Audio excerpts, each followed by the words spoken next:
Bienvenue dans le jour 44 du programme du sauteur affûté. On est aujourd'hui dans le jour du manger ou pas manger pour optimiser le brûlage des graisses. Toujours par rapport au HIIT, donc aujourd'hui dans le premier point, on va regarder juste un petit retour sur le MICT et puis on aura un petit rappel sur l'insuline. C'est des notions qu'on a déjà abordées, que vous connaissez, mais là c'est juste encore pour les évoquer par rapport à alimentation ou pas pour optimiser le brûlage des graisses pendant un exercice.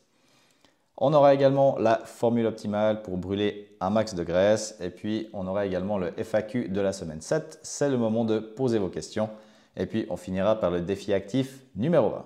Donc, premier point, petit retour sur le MICT. Pourquoi?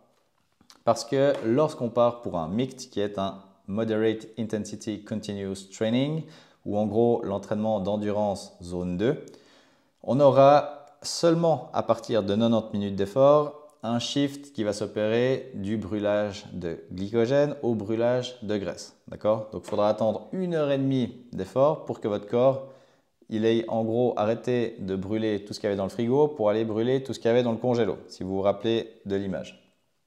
Du coup, est-ce qu'il faudrait qu'on mange ou pas avant l'entraînement pour optimiser notre brûlage de graisse? La réponse est non, il faudrait qu'on ne mange pas. Pourquoi? Parce qu'on va brûler plus de calories sans avoir mangé avant.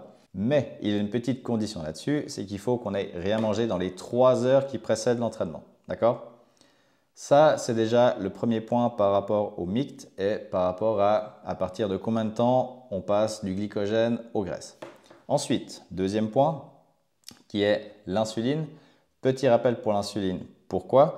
Parce que évidemment que lorsqu'on va manger, on aura un pic d'insuline. Et qui dit pic d'insuline, qui dit empêche notre corps de brûler les graisses parce qu'il va vouloir stocker. D'accord? Ça, on l'avait vu dans la semaine 5 lorsqu'on parlait des hormones. Du coup, par rapport à ça, notre corps, on va vouloir qu'il ait un taux d'insuline bas parce qu'il va aller du coup brûler dans les graisses. Vu qu'on a un taux d'insuline bas, notre corps ne va plus aller chercher dans le frigo, il va aller chercher dans le congélo. Et puis, je vous rappelle avec le glucagon, ce qui se passe, c'est que lorsque notre taux d'insuline baisse, notre taux de glucagon augmente et puis c'est ça aussi qui va aller optimiser le brûlage des graisses et pas de glycogène. Du coup, on a un switch plus rapide du glycogène aux graisses. De nouveau, cette image du frigo et du congélo lorsqu'on ne mange pas avant parce qu'on est dans un état de jeûne et puis que notre corps il va aller plus vite chercher au niveau des graisses.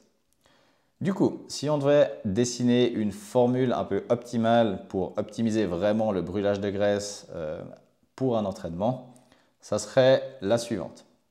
Déjà, ne rien manger dans les 3 heures avant l'entraînement pour être dans un état de jeûne. Ensuite, deuxième point, ce serait faire un HIIT de 20 à 30 minutes. On a déjà vu les bienfaits du HIIT et puis par rapport au MICT, on a vu que le HIIT il va permettre le switch beaucoup plus rapide des glycogènes aux graisses. Ou alors, au lieu de faire un HIIT, on peut faire un MICT de 90 minutes.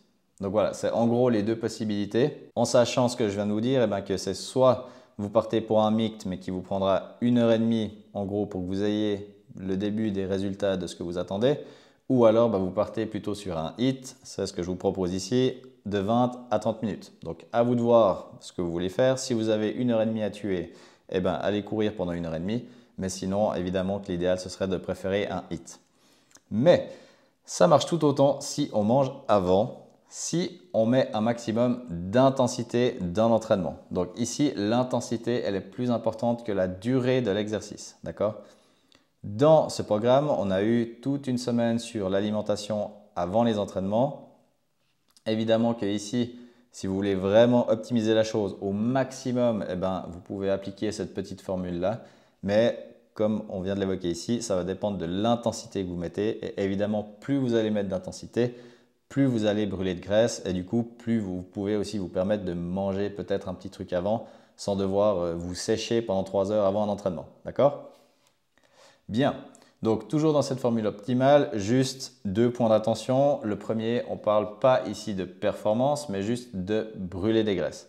Donc pour la performance, aucun de ces conseils ne va valoir parce qu'il faudra adapter pour le coup son alimentation pré-effort. Je vous renvoie du coup à la semaine 6. Bien faire la différence entre ce qu'on a en termes d'objectifs quand on va s'entraîner. Est-ce qu'on veut brûler des graisses ou est-ce qu'on veut performer? Ou les deux. Donc du coup, si on veut simplement brûler des graisses, vous pouvez appliquer la petite formule que je vous ai dit ici.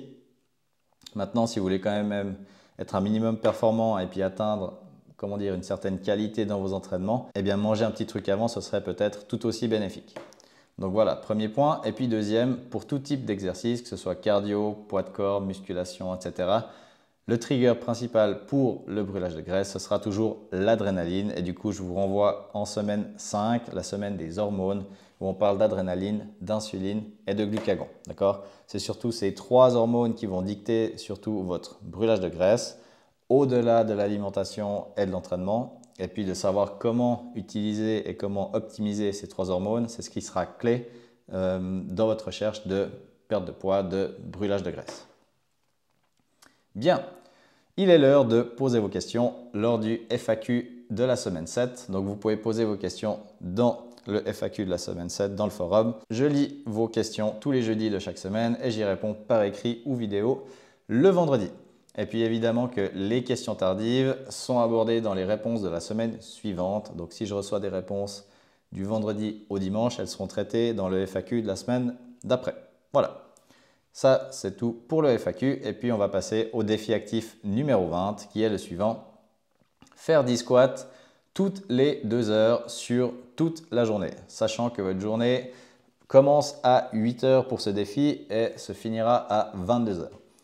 Donc voilà, simplement 10 squats toutes les 2 heures.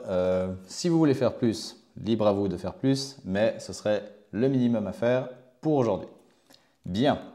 Du coup, dans les étapes du jour, vous pouvez faire le défi de la semaine, il est toujours là, le défi actif numéro 20, et puis vous pouvez poser vos questions dans le forum FAQ, dans la communauté. Et puis, vous pouvez évidemment évaluer votre forme du jour. On est bon pour aujourd'hui, et puis on se retrouve demain pour la suite.